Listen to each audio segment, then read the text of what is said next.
Alright. Now we're on the passenger side. I'm going to try to do the same thing. Just jack it up by the lower control arm here.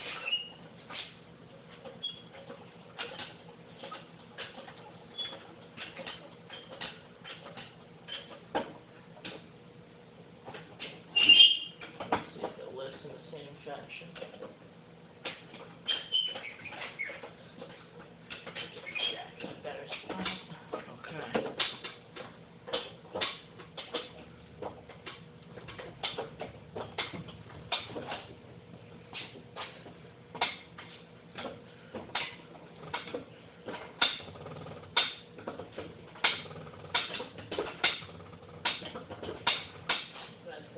It's lifted off of the other jack.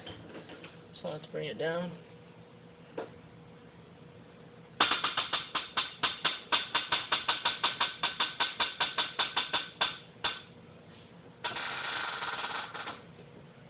Alright. That no longer has tension on this, so let's see what that did.